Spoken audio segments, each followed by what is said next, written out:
É bem tranquilo. Bom, espero que vocês estejam vendo já. Deixa eu botar aqui na página, acho que 49, né? Acho que é 49 que você comentou. Então, bom, gente, então esse capítulo aqui, ele fala de cálculo da tuchada, né? De colocar pontos para o teu parceiro. Bom, os dois exemplos que a gente deu se baseiam, né, nesse princípio, né, de momentos pouco óbvios em que você pode ser, né, instado a colocar uma cheia numa cheia do seu adversário para o seu parceiro cortar e dessa forma fazer o jogo andar para vocês, né? E então, bom, a gente tem dois exemplos aqui. O primeiro tem os dois valetes vermelhos, 6 Kreutz, faltando a dama, as de pique, headset, né? E aí ele fala, pô, que maravilha quando você tem um jogo desse na mão, né? Porque é certo que você não entrega mais que 3 vasas, você tem o Kreutz longuíssimo, 6 vezes, você vai puxando de cima para baixo, eles te cortam 2 vezes, tem uma luta que eles levam, mas aí a pergunta que ele faz, mas beleza, vamos supondo que você jogue grama. Esse jogo é imperdível? E aí, bom, eu já postei a resposta no grupo, mas vocês podem compartilhar a opinião de vocês antes de que a resposta fosse postada. Alguém deu uma olhada? Alguém viu? Qual foi a impressão de vocês antes que a resposta fosse postada no grupo? Eu começo. Eu vou começar então. Quando eu vi, eu já sabia que a primeira dava para perder, exatamente porque você tem 3 vasas para perder. Sim. Então, como você não tem. Se você tivesse mais uma cheia no SCAT, aí a chance seria um pouco menor, mas ainda assim tem uma boa chance de você perder nessas 3 vasas. Uhum. Então eu falei, isso daqui dá pra perder. Tanto que que o Gui respondeu de um jeito, eu até respondi, um jeito que eu pensei é se o cara que tá com a dama tá com os 2 valetes, a dama de Kreutz. Então, ainda assim você consegue perder, porque você ainda ele consegue ainda fazer as vasas. Tem que estar numa distribuição específica e tudo mais, mas é muito perdível essa mão. Putz, se a dama de Kreutz estiver com um cara que tem os valetes, eu já não sei se é perdível, Vivini. Porque... É perdível. Porque aí o cara vai jogar o 10, o cara corta e o outro joga uma cheia. Certo, 23. Se o aliado dele, que tava com o que não tinha dama e não tem valete, só tinha só tinha o 10 de caro, ou tem o 10 de caro, ele pode puxar o 10 de caro, ele vai jogar o as e o outro corta de novo, entendeu? E aí eles fazem mais 2 cheias no Hertz. Verdade. Muito bem mas pensado. Teria que ser outro 10, né? Porque o 10 de cara tá no SCAT, né? Sim, exato. Não, o 10 de Hertz, né? O 10 de Hertz, isso. O caro vai ser a cheia que ele vai jogar no Kreutz. Então, interessante. Eu não tinha pensado nisso, Vini, mas é verdade, cara. Então eu pensei, tudo bem, essa constelação que ele sugeriu aí mas realmente, mesmo que a dama de Kreutz esteja na mão do cara que tem os valetes, ou seja, o as do nosso jogador passa, também é perdível, porque cai 23, né? 23 provavelmente na primeira vaza de valete, passa mais 21 se o resto estiver bem distribuído para os adversários. Né? Mais 21, 44, ainda cai o rei com valete e uma cheia, 60 ou 61. Né? Então, eu não tinha pensado nisso, é verdade. Cara. Então, assim, na verdade, cara, esse jogo, é engraçado como comunica um pouco com o que a gente conversou semana passada, né? Que agora, se os valetes estiverem na... Puta, mas engraçado. Então, aí a coisa fica mais interessante. Já supondo que os valetes estejam no cara de trás e não no cara do meio. Que aí o cara vai puxar o as, você não tem Kreutz, só que, cara, é a primeira carta, você não sabe como é que tá, né? Sim, então, ou você pode ter que seguir com a dama. Vamos supor que a dama tá com você. Você segue com a dama e o cara de trás, e aí, ele corta ou não corta? Eu acho que o ideal...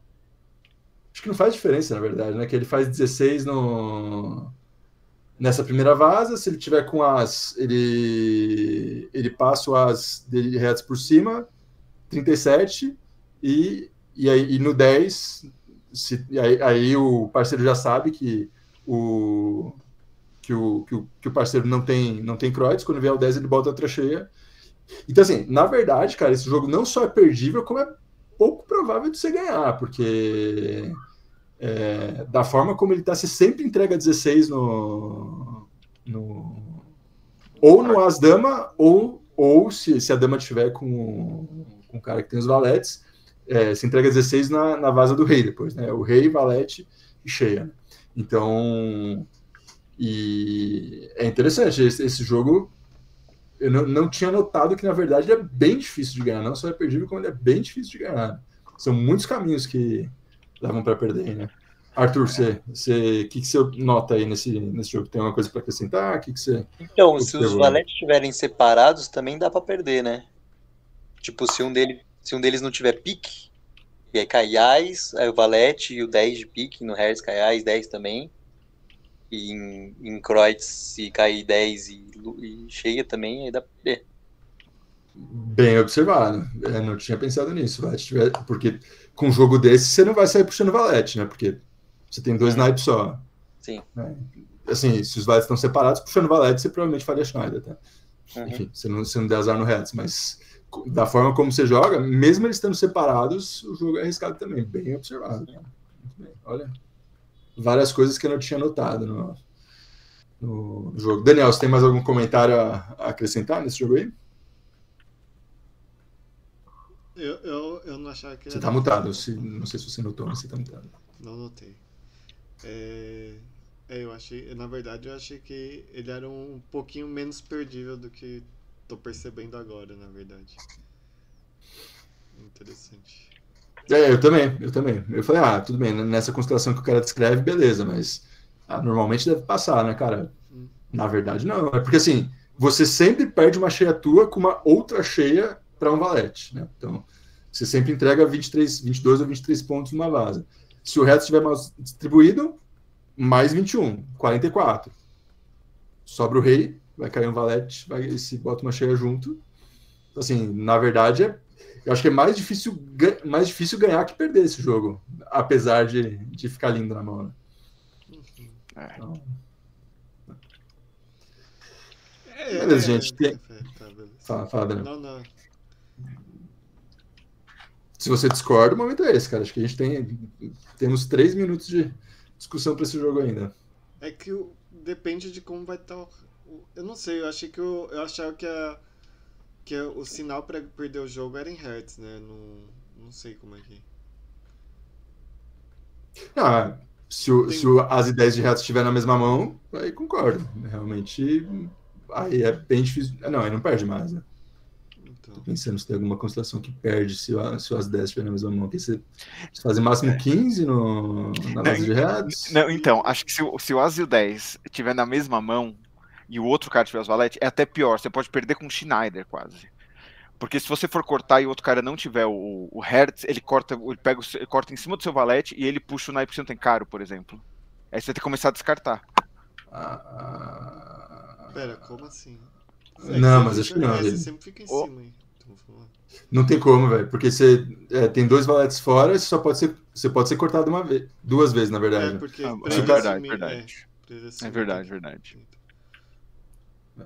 Então... E o 7 de Hertz eu achava que, por exemplo, você pode tentar descartar ele sem ser nos 21 pontos, né, pra eu cair, mas é uma questão de, não sei.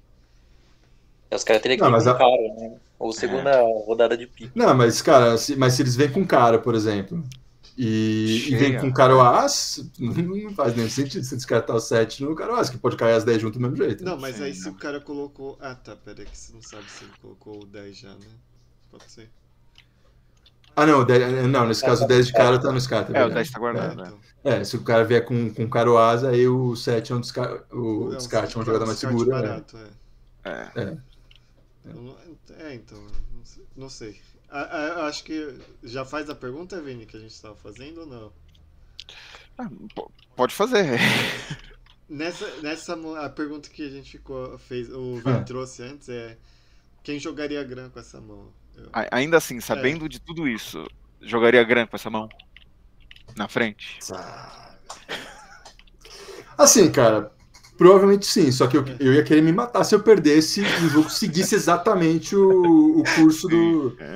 Cara, você sabe que esse jogo é perdível, e assim, olhando agora, tipo, ele parece um tanto mais perdível do que me pareceu quando eu olhei da primeira vez. Então, sabendo disso, eu acho que eu jogaria um Kreutzhand, cara. Tipo, tendo lido o negócio, eu jogaria um Kreutzhand. Eu não jogaria o Grandão. Porque assim, depende muito com quem que você tá jogando também, né, cara? Você tá jogando com um jogador que não teve essa aula que a gente tá tendo agora. E o cara vai sair com uma luxa de reais, beleza, aí não tem como perder. Mas, que nem no torneio europeu que eu joguei, que os jogadores são melhores, cara, eles vão achar, velho. Lá, esse jogo, assim, da forma como tá, eu acho que não passa. Só se der sorte, por exemplo, de um cara ter as 10 luxas de reais e outro ter a dama e as outras 2 luxas. Aí, beleza. Tipo, se você der sorte na distribuição, ele passa, mas... Né? Sim, é o andar do jogo que ele descreveu. Tipo, você sai com as, vem a dama. Provavelmente ele vai ser cortado. Ele vai sair com uma cheia. Se for o caro, você tem chance. Se for a de reais, se o 10 estiver na outra mão, aí é jogo perdido já, não tem nem como. O cara vai ele, mesmo que ele volte correto, ali, né, já, basicamente. Você não tem descarte. O que você vai descartar? Você não tem descarte, cara. Você não pode dar mais vaza para eles. Eles fazem 3. Você vai ter que voltar no jogo e oferecer se o aço foi cortado, você vai ter que oferecer seu 10. O seu 10 vai vir outro valete. Aí a sua chance, então. A chance de jogar com um jogador fraco é essa. Tipo, se o valete estiver na mão do último, pode ser que ele não bote a cheia no seu 10 e aí você ganha. Mas assim, você depende do cara ser ruim. Se ele souber jogar, já era. Entendi. Então assim, cara, é engraçado, né? Tem umas coisas que a gente olha no livro e fala, dá pra jogar, velho. Mas agora você já sabe que dá pra perder. E tipo, já sabe como que o jogo vai correr pra você perder. Se ele correr do jeito. Tipo, pode ser que você jogue você vai jogar esse jogo Gran até você perder o primeiro, desse jeito que ele tá descrevendo aí. Aí, beleza. Aí, quando você perder desse jeito, você fala, não, beleza, já entendi. E, cara, o Kreutzhand, cara, na verdade, a chance de Schneider dele é bem grande. É bem grande. Se for pensar, porque você tem 8 trunfos, é isso? Sim, 8 trunfos e nenhum é cheia. O fora não tem nenhuma cheia de trunfo fora. Então os caras vão fazer. E tem a chance do cara ter um trunfo branco que vai cair junto com o outro. Tipo, eles fazem 6 pontos numa vaza de 3 valetes, por exemplo. Sim. É Schneider sempre. Então, Kreutz 102, joga 3. Hand 4, Schneider 5, 60. O Gran vale 72. Vale o risco. 12 pontos a mais, vale o risco. Sabendo que se você perder, você vai se complicar o resto da vida. Eu jogaria um Kreutzhand, velho. O Kreutzhand, a gente não fez a conta, mas, cara, o Kreutzhand, se tiver tudo torto, não tem como. Eles fazem 50 pontos. Se tiver todos os trunfos juntos e as 10 de reto separadas. É imperdível. O Kreutzhand é imperdível. Então, e é 48. É 48 contra 72 e esses 24. Enfim. Aí cada um toma a sua escolha. Bom, e se fosse simples, 22... então, Kreutz simples, desculpa, rapidão. Se fosse 36 pontos, ou 36? 36 pontos. Ainda assim você manteria Kreutzhand. Se fosse um valete de pique.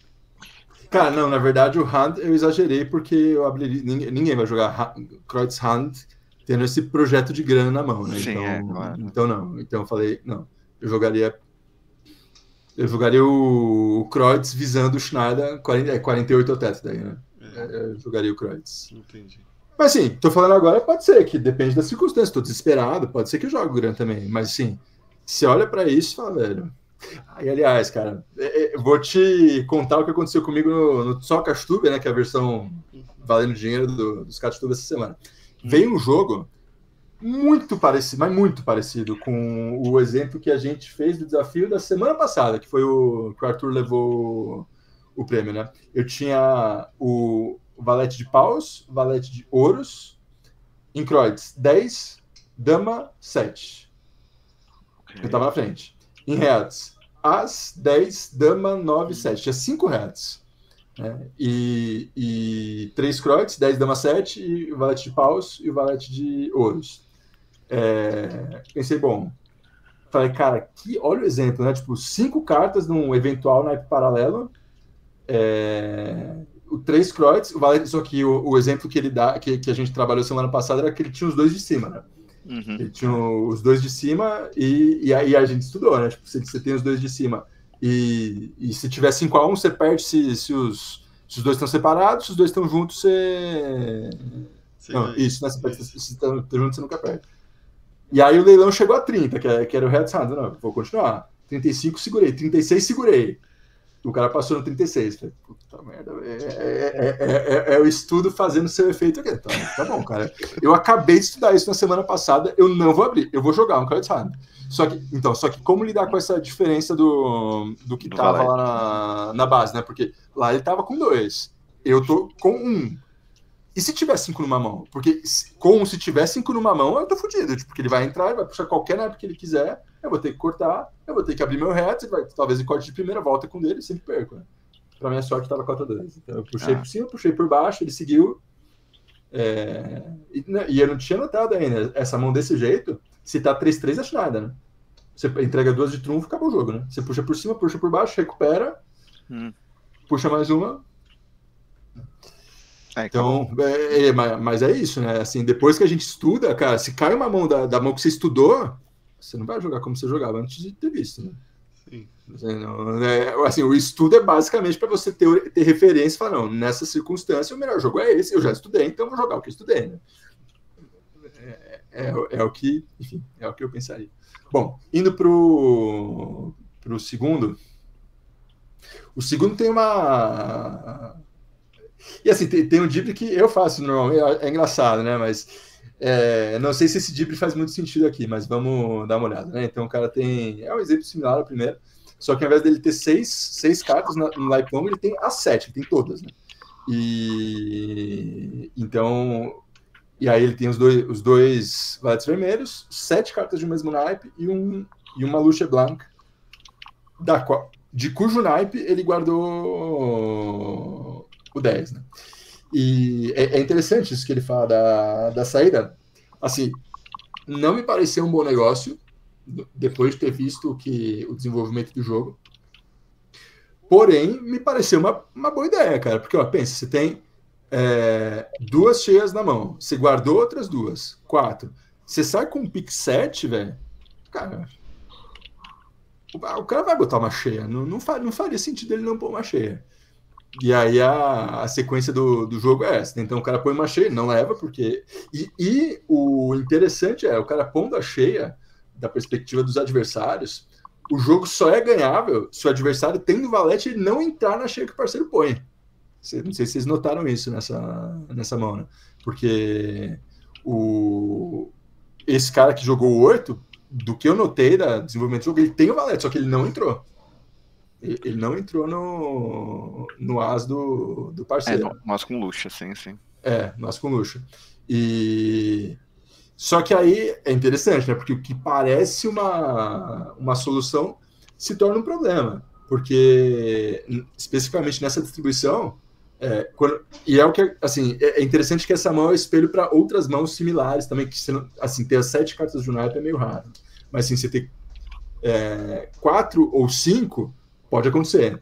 E especialmente quando acontece muito, quando você tem as 10 rei luxa, por exemplo. E você quer tentar ou enganar o cara, ou você tá inseguro, você sai com o rei. E aí o rei passa. E aí você... não, vamos supor que você tá com a dama. Aí você vem com a dama. Passa a dama também. Só que aí você vai ter que vir com as suas cheias depois. E quando você vier com as suas cheias, ninguém mais tem a carta do naipe.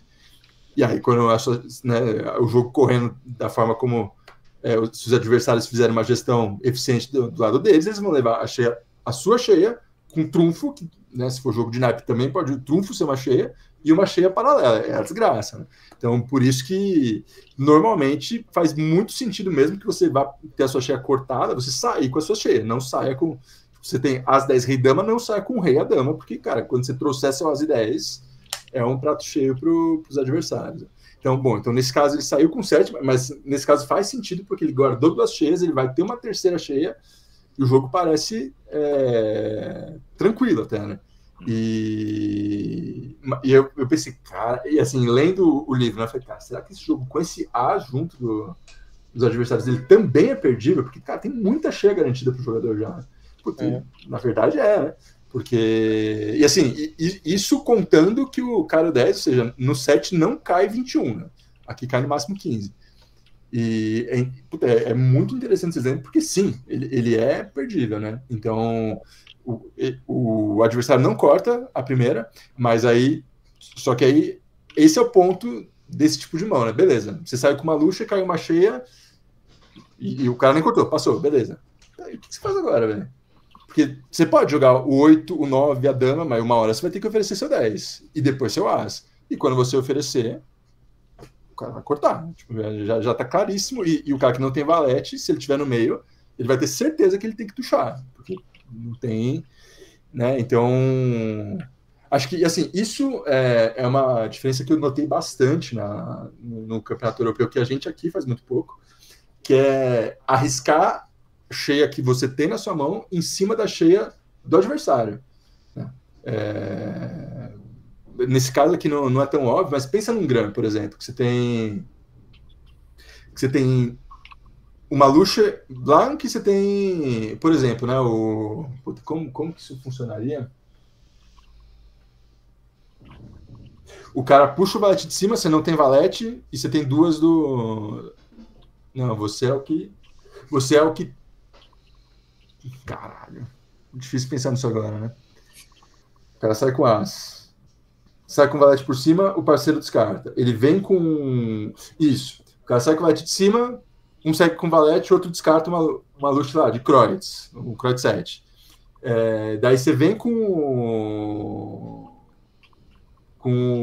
ele vem com as, você bota o Kreutz 8 e o parceiro coloca o Kreutz Rei. Ele vem com 10 e você não tem mais Kreutz. O que você faz? Se o parceiro seguiu com o valete na primeira, cara, bota uma cheia. Isso assim, faz muito sentido. E jogando com o pessoal que joga em clube, que treina, estuda e tal, cara, é muito comum eles botarem cheia, tipo, na segunda vaza de um naipe, em que o parceiro já conseguiu um descarte anterior, é muito comum eles porem cheia na vaza. Aqui a gente faz pouco, acho que é uma coisa que a gente pode começar a prestar atenção, que, por exemplo, nesse tipo de jogo é onde você consegue ganhar, né? De colocar uma cheia na vaza do adversário, pensando que seu parceiro vai conseguir cortar depois. Né? Lógico, isso se dá em situações bem específicas. Então, correr no jogo dessa forma, né? E aí, quando o cara traz o as e alguém tucha, vem o valete, 23. Se esse cara que cortou, ele tem também o cara o as, ele sai com o as. E assim, foi o que eu falei pro Guilherme, né? Essa saída com as, cara, já meio que mata o jogo, né? Porque se o parceiro dele tem ou a dama ou o rei, não precisa nem ser o rei, pode ser a dama, ele já tem 23, 37 pontos. Tem mais um as fora, que é o as de Hertz, e tem o pick 10 seu que você vai... E voltando, né? Quando você joga esse tipo de jogo, você não tem descarte, você não tem outra jogada. Tipo, os caras saem com Kreutz Lucha, você vai ter que cortar, você vai ter que cortar o que vier. Porque você não vai entregar mais vasos além das 3 que você entrega sempre, né? E aí, é só os adversários esperar que venha a sua última cheia, trunfo, tuchou de novo, acabou, perdido. Então, mas assim, é para se pensar, né? É para se pensar. E o último comentário meu antes de passar para vocês, assim, vendo a forma como corre, assim, então você pensa, cara, então para essa mão, esse é o jeito certo de jogar. Tipo, se você levantou, cara, talvez o jeito certo de jogar isso aqui seja pique mesmo. Talvez isso não seja um Gran, tendo as 7 cartas na mão. Porque é isso, se você der azar e o cara do meio, por exemplo, tem um valete que seja, não precisa ter os dois, você entrega 23 na primeira, ele vai te oferecer uma cheia, se vier cheia com quadro, vai ficar difícil, provavelmente você vai ter que entrar de novo com o seu valete, e aí o correr do jogo é quase sempre perdido, né? Então, é engraçado pensar, né, que assim, tem tantas variáveis, né, em cada jogo, cada mão, mas assim, depois que a gente estuda, a gente fala, cara, então tá bom, essa mão aqui tem o jeito certo de jogar, e eu conheço o jeito certo, e depois que você conhece o certo, é difícil negá-lo, né? A não ser em condições muito específicas. Mas com isso eu concluo aqui, e aí vocês podem... vou inverter a ordem agora, Daniel, que comentários que você tem a fazer aí dessa mão? Não, ainda estou refletindo no que você falou, de que Agora que a gente já tem um repertório diferente, faz sentido a gente adaptar para esse repertório diferente, né? Então eu tava refletindo nisso ainda. Acho que faz sentido mesmo. É uma mão que você pode. Acho que talvez o pique agora faz muito mais sentido agora que eu entendi o que você falou anteriormente. Era isso que eu só tinha pra comentar. Arthur? Esse jogo não tem muito o que fazer, né? Esse jogo é muito certinho, assim, né? Você não vai sair com valetes, vai sair com ais, 10. É muito certinho. Mas uma coisa que eu percebi, né, que ele fez, assim, que eu volto a reflexão pra vocês, é a gente começar a pensar a forma de jogar o SCAT das ruas, assim, né? De fazer essas brincadeirinhas, de jogar uma coisa pra ver se o cara bota cheia. Tentar meio que manipular o jogo, eu acho que faz muito Com sentido. certeza. Cara, Só uma que coisa que é em trunfo, né? Tipo, É. você sabe qual. Que se os trunfos. Que nem na terceira vaza, por exemplo, você tá com 7 trunfos, por exemplo. Você sai com 2 vezes por cima, eles seguiram as 2, não tem mais trunfo. Uhum. Mas dependendo de qual trunfo você sai. Por exemplo, uma coisa que eu faço quando eu tô com 4 valetes. Quando você tá com 4 valetes, não é tão incomum você ter 7 trunfos. Então você sai com. Você sai com de cima. Os 2 seguem. Você sai com o segundo. Só um dos 2 segue. Só que o que seguir é o que tá atrás. Quando você vai sair com o terceiro, sai com Carobuber. Não precisa sair com o reto, sai com Carobuber. Porque é muito plausível que o reto, se o leilão não foi a 50, 60, é muito plausível que o valete de reto esteja na mão do parceiro, né? O cara do meio. Ele não sabe. E, assim, e faz sentido que ele bote uma cheia. Pode ser que ele não ponha, mas faz sentido. E é uma cheia que você vai levar se o jogo estiver apertado, se o jogo estiver incerto, é um recurso que dá para usar aí, né? Quando você tá nessa mesma situação, se os dois, se você puxa 2 vezes por cima e cai os 2 juntos, você tem o 7 do trunfo, sai com 7, velho. Não vai acontecer. Se o jogo estiver apertado, se você estiver lutando pelo Schneider, não vale tanto a pena, porque aí pode ser que alguém descarte alguma coisa que consiga tuchar no cenário paralelo. Mas se você estiver lutando para ganhar, vale a pena. Pode falar, eu joguei muito jogo que tava muito apertado, e aí você meio que pensa em fazer uma mandinga, assim, né? E aí, às vezes, dá certo, assim. E às vezes eu acho que é bom usar só quando você tá meio que perdendo, assim. Tipo... Porque também traz riscos, né? Fazer esse tipo de coisa traz muito riscos, né? Ainda mais se os caras têm trunfo. Mas acho que se você tá contando ali e você fala, mano, não tem como ganhar esse jogo, só se eu fizer... A única coisa que eu enxergo é fazer essa mandinga aqui. Vale muito a pena pensar nessas formas, sabe? Sim. Com certeza. Vini? A primeira coisa é que, apesar de tudo, dá vontade, né? Você olha uma mão dessa, né? Você abre a mão, já vem isso, você fala, putz. E eu tô na frente ainda, né? Mas você tendo 2-10 guardado, velho. É uma tentação, né? É uma tentação, é uma senhora tentação isso. Uma senhora tentação. Não, mas a segunda que eu queria falar é que dessa mão em si não é muito, mas é o que o Arthur tava falando, é que eu acho que o SCAT é um jogo muito de obter informação, entendeu? Então, se os adversários não têm a informação, eles ou tem que fazer uma jogada arriscada ou não põe nada, entendeu? Então, é interessante isso, de tentar dar ginga assim. Sim. Vale a pena, eu acho que vale a pena, cara. São recursos que a gente pode... E que, do que eu me lembro, nesse livro ele não entra nisso. Não sei, né? Os alemães são meio chatos com isso, né? Mas cara, é totalmente lícito, né? Totalmente lícito sem o antes, lícito, legal, legítimo. Então, é uma coisa para se pensar, com certeza. Aníbal, deixa eu fazer uma pergunta. Quando você tem os 4 valetes, você costuma sair de cima, né? Você explicou lá.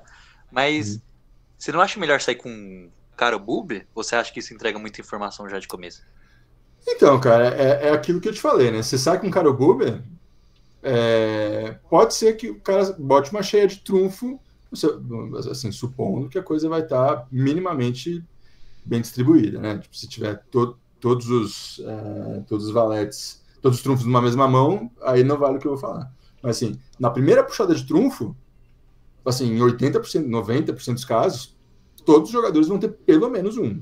E assim, e quando você tá com os 4, cara, é certeza, você vai levar as cheias de trunfo se você não as tiver na mão. Então, assim, ganhar um as de trunfo, cara, que benefício te trouxe? Você já ganha de qualquer jeito. É verdade. Na hora que você começou a falar, eu já lembrei. Então sim, eu saio por cima, porque, cara, saindo por cima, tipo, eu puxo 2 pretos primeiro, normalmente. Porque assim, você puxa 2 pretos e depois vem com ou um vermelho de baixo ou uma luxa de trunfo, cara, aí é muito mais incerto. É muito mais incerto. Aí você coloca o seu adversário nessa posição, cara. Pode ser que meu parceiro não tenha trunfo, mas pode ser que ele tenha também. Eu tô com isso aqui, tô com 6 pick e não faço mais nada nem outro. E aí, boto cheio ou não boto? Enfim, pode ser que não bote também. Mas você cria para você uma chance de levar pontos que você não levaria a priori. Porque você puxa. Imagina, o que acontece se você puxa o cara booby quando você tá com 4? O cara bota o as de trunfo, o de trás bota uma luxa e tá bom. Em trunfo você não vai levar mais nada a não ser os pontos de trunfo.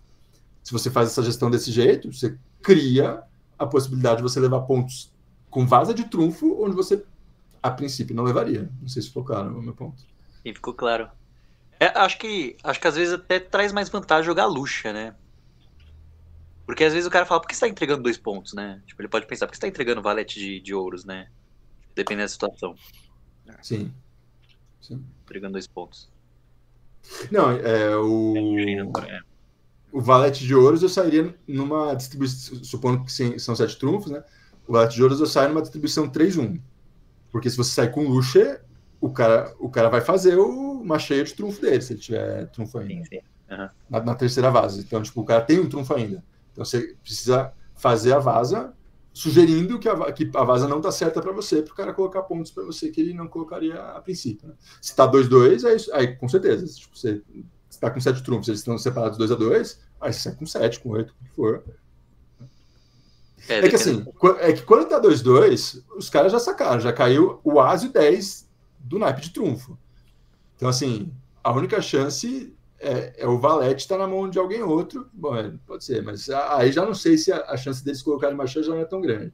Agora, se tiver 3-1 e o cara que tá atrás tiver os 3, aí a chance de você ganhar uma cheia na terceira vaza se você puxar o valete de ouros é bem razoável.